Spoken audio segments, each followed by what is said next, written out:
I want you to do something a little radical right now, like wherever you are listening to this. Yeah, just take a second. Exactly. I want you to literally unclench your jaw. Just let it go. Drop your shoulders. Most of us don't even realize we're tensing up, Right. And look, I don't care if you just finished, a grueling 12-hour shift on the hospital ward, or if you just stepped off a loud, dusty job site. Or even if you're just mentally exhausted from staring at screens all day long. Leave it at the door. It's over. You are officially entering quiet mode. So just take a deep breath. That's the baseline we need for this. It really is. And now I want you to look at the phone sitting next to you, or maybe the smartwatch on your wrist. Every single time that screen lights up, every time it buzzes, it steals exactly 23 minutes of your life. Welcome to the deep dive. It really is a staggering number to confront when you put it like that. 23 minutes Yeah. from one buzz. Yeah, because we tend to measure interruptions in like the seconds it takes to glance at a screen, right? Whoa! We completely ignore the massive cognitive debt we incur the moment we look away from our deep work. And that cognitive debt, that is exactly the central target of our mission today. Okay, let's unpack this. We are exploring The Sovereign Architect's Guide by Chillstar 08. Specifically, episode 6, which is titled Deep Work Dynamo, How to Finish Your Week in 4 Hours. Right. And if you remember in our last deep dive, we talked about installing the drawing those boundaries and reclaiming your personal space. But clearing the space is just step one. It actually reveals a much deeper, much more intimidating problem. Yeah, the void. What are we actually supposed to be building in that silence we just fought for? Because if we don't have a blueprint, the noise of the world is just going to rush right back in to fill it. Oh, for sure. We have this natural horror of a vacuum.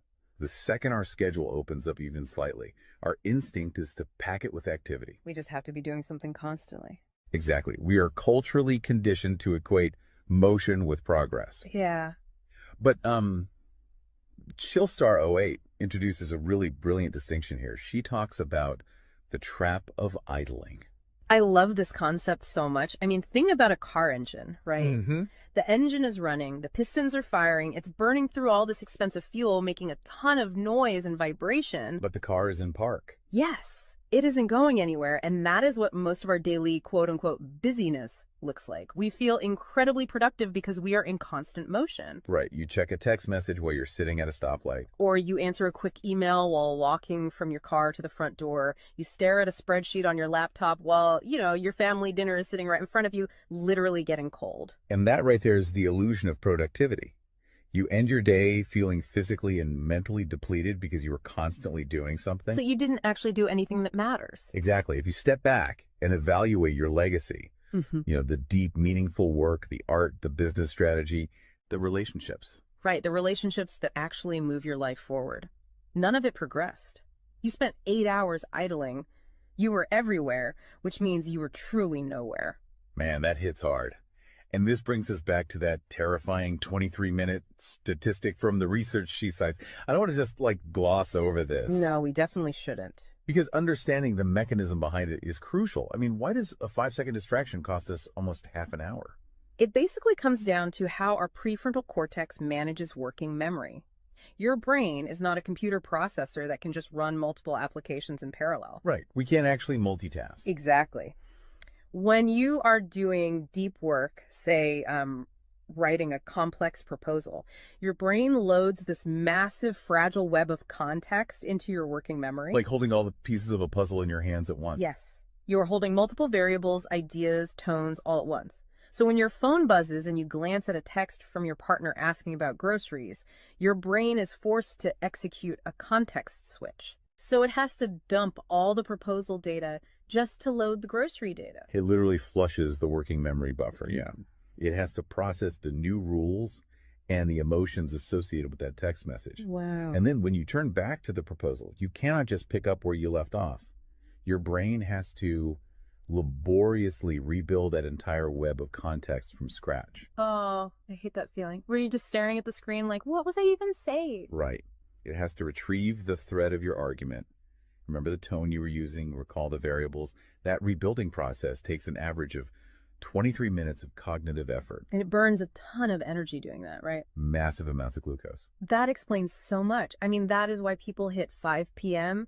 and feel physically exhausted, almost sick to their stomachs. Even if they've just been sitting in a really nice ergonomic chair all day. Exactly. They haven't been doing deep work. They've been doing cognitive gymnastics, just constantly flushing and reloading their working memory.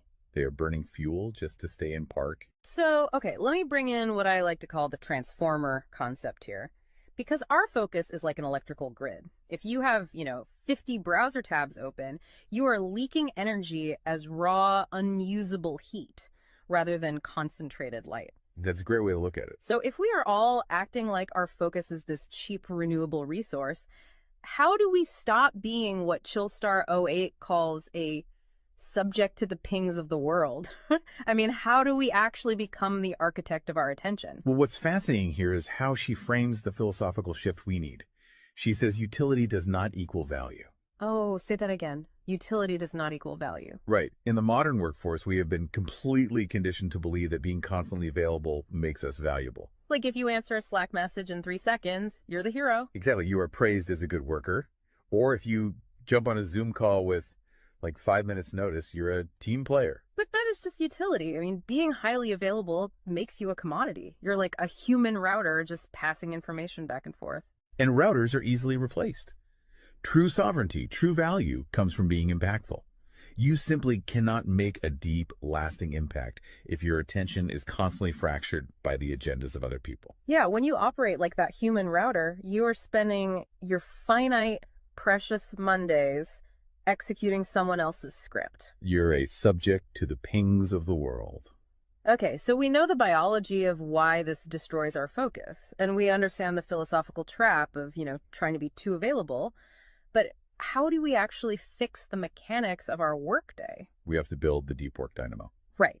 So think of your attention like water pressure. If you poke 50 tiny holes in a garden hose, open browser tabs, email notifications, group chats. The water just trickles at the end. Exactly. You cannot wash a car with a trickle. You're just making the driveway wet. That's true.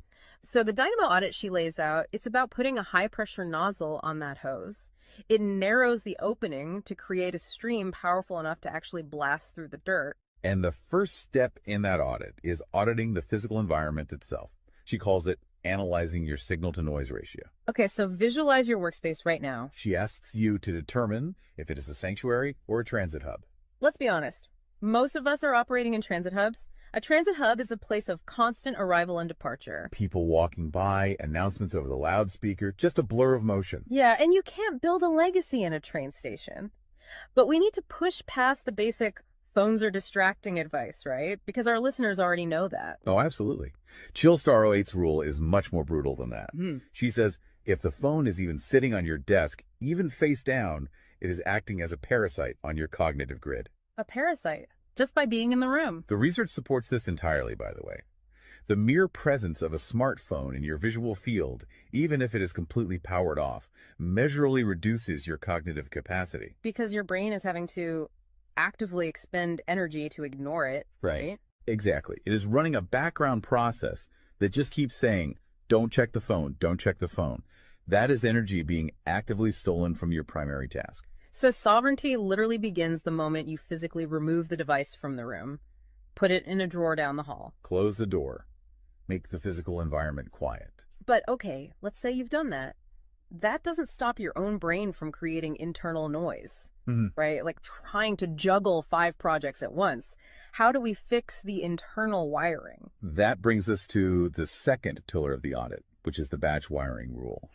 This directly addresses the danger of switching fatigue, which we touched on with that 23-minute penalty. Right, the cognitive glucose burn. Yeah. When we attempt to multitask, like writing a creative brief, then pausing to check inventory levels, then answering 3 customer service emails. And then trying to go back to the brief. Right. We are grinding our mental gears to dust. We are switching between entirely different cognitive states. Because creative writing uses a completely different part of the brain than calculating inventory, obviously. They require entirely different operating frequencies. So the batch wiring rule dictates that you must group similar tasks together based on their cognitive load. Okay. And you do not switch the current until that specific type of work is completely done. You do all your deep analytical thinking in one high voltage And burst. then you save all your reactive administrative stuff for a separate lower voltage block later in the day. Precisely. It's all about staying in one gear. Like if you are driving up a really steep hill, you don't constantly shift between first gear and fifth gear. You lock into the gear that provides the right torque and you just ride it out. That's a perfect analogy. But okay, here's where it gets really interesting. This leads to the third pillar of the audit, and this is where I actually need to seriously push back on the source material a bit. She calls this the zero access window. Ah, yes. This is usually where the resistance starts for people. Because it sounds impossible for a normal person. She says you cannot just plan to be focused, right? You have to legally schedule it. You have to lock in one sovereign hour. Yeah, 1 hour where you are legally dead to the outside world. No boss, no family, no, hey, do you have a second for a quick question? Just you and the blueprint. It's extreme, yes. But let's do a reality check here. I mean, I see how that works for a solo digital entrepreneur or a freelance writer, but what about someone whose literal job description is to be available? Right, like an IT support specialist. Or a floor manager, or a nurse on a ward, or even, a parent at home with a toddler. How do they justify just vanishing? It feels like this advice only applies to a very specific, privileged type of worker. That is the most common and, frankly, the most valid hurdle to this entire system. But we really have to look at how the principle scales, and we have to look at the internal psychology of the worker. Okay, walk me through that. First, let's address the context of Chillstar '08's own life. She is not some solitary monk living on a mountain. She is a wife, a mother, and a grandmother. Oh, wow. Okay. Yeah, and she runs a luxury travel agency and a digital marketing business. Her entire professional and personal life is built around communication and client management. She probably receives hundreds of legitimate demands on her attention every single day. So she is really in the thick of it. She isn't just speaking from some ivory tower. Far from it. She implements the zero access window because of those demands, not in spite of them. Now, for the IT manager or the nurse, obviously, you cannot vanish while on active duty if your role is acute response. Right. You can't ignore a burning server or a patient monitor. Exactly.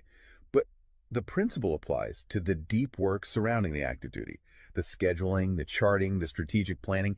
Even in highly reactive jobs, there is legacy work that gets pushed to the margins. That makes sense. And the challenge isn't just logistical, it is deeply psychological. It's the internal guilt, isn't it? Yes, exactly. People feel like bad employees or bad parents or bad partners when they set a hard boundary. Yeah. We tie our entire self-worth to our responsiveness. We think, if I am not instantly available, I am failing them. Man, that is so true. We feel guilty for taking an hour to ourselves. But setting a zero access window is not about neglecting your family or your team. It is about condensing your high level work into massive, high impact bursts of energy so that you can actually be present later. Wow. Okay. Consider the alternative. If you don't carve out that absolute focus, you end up giving your family or your team partial fractured attention for 12 hours straight. Exactly. You are physically at the dinner table, but mentally you are drafting an email. Or you are sitting on the floor playing with your kid, but you're checking a Slack notification over their shoulder. You are trading constant low quality availability for scheduled high quality presence. It is entirely about communicating boundaries to protect the quality of the time you do give people. You tell your team, look, I am going offline for 60 minutes to finish this crucial report. If the servers literally catch fire, call this specific emergency number. Otherwise, I will address all questions at 11:00 a.m. Right. You aren't vanishing to hide. You are vanishing to get the work done efficiently so you can actually live your life. Which brings us to the ultimate why behind this entire system. Because once you fight through that guilt, once you build this 4-hour fortress, you have to know what it is all for. It's not just about becoming a hyper-efficient robot. No, because if you use these tools just to do more of your boss's busy work or to take on 3 more stressful projects, you have entirely missed the point. You are just speeding up the treadmill. If we connect this to the bigger picture, the destination we are driving toward is a concept she calls passive magnetism. Okay, break down passive magnetism for us, because it sounds a bit abstract. Think of it as the gravity your work generates when it is undeniably good. Most people operate with active desperation. They are loudly networking, constantly posting, aggressively chasing clients or promotions. Just relying on sheer volume to get noticed. Right. Passive magnetism is the exact opposite. It is the ability to attract results, clients, wealth, legacy, or respect through the undeniable quality of your deep work. Because you actually took the time to build something substantial rather than just talking about building it. Yes, when you engage the deep work dynamo, you produce work so concentrated and so valuable that it acts as a magnet. You don't have to chase the market comes to you. And the ultimate prize of achieving that passive magnetism isn't just more work. The prize is time. Time is the ultimate currency. The dream of the sovereign architect is to finish an entire week's worth of business output in just 4 hours. You do this high voltage work often while the rest of the world is literally still hitting the snooze button. You free up the remaining hours so you can go be a traveler, so you can be a creator. So you can be a fully engaged grandparent like Chillstar 08. Exactly. She frames it beautifully in the source text. She says, we wire for silent so we can live in volume. Oh, I love that. We embrace the discipline of the quiet fortress so that our actual lives can be loud, vibrant, and fully experienced. We are finally taking control of the dial. But, making that shift from a frantic, reactive employee to a calm, sovereign creator requires a massive shift in identity. You have to tune your mind before you sit down to do the work. It is really difficult to just sit down at a desk and instantly command your brain to perform deep work, right? Especially if you've spent the last hour navigating traffic and listening to the news. You need a transition ritual to cross that threshold. And Chillstar 08 provides something for this transition called the Chillstar's Creed. It is designed to be a grounding frequency. It really centers you. Yeah, so I want you, the listener, to use this. I want you to imagine a slow, steady heartbeat in the background. Just a deep, resonant 528 hertz frequency. Just let the frequency of these words settle into your mind before you initiate your deep work. Ready? Take it in. I am grounded in peace. I am reaching for my stars. My light is my own. I am a star and I will shine bright. I will reach for the sky. I release what was. I embrace what is becoming. Using a creed like that is just such a powerful behavioral trigger. It really shifts your state. When you speak those words, even just internally, you are consciously reminding yourself that your light, your focus, your energy is your own. It does not belong to your inbox. This does not belong to the algorithm. Right. You are releasing the frantic energy of the morning and embracing the sovereign focus of the architect. So we always want to translate this high-level theory into ground-level reality for you. We don't want you to just listen to this and go right back to idling. Definitely not. Here's your 1% install. This is your micro-win to take action on this deep dive immediately.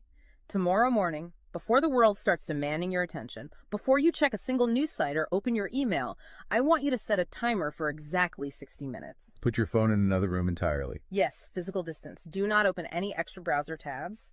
Pick one legacy task, just one, and flip the switch on your very first sovereign hour. And be prepared for it to feel incredibly uncomfortable at first. Your brain will crave the dopamine hit of a notification. Oh, you will feel an almost physical itch to check your messages. But if you can sit in that silence, if you can endure that initial friction, you will watch the dynamo start to spin.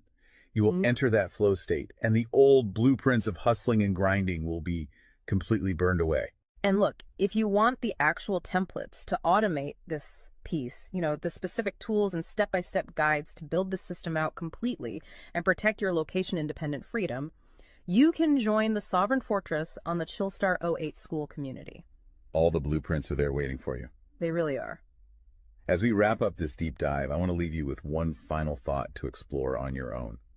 We have spent this entire session talking about the mechanics of work.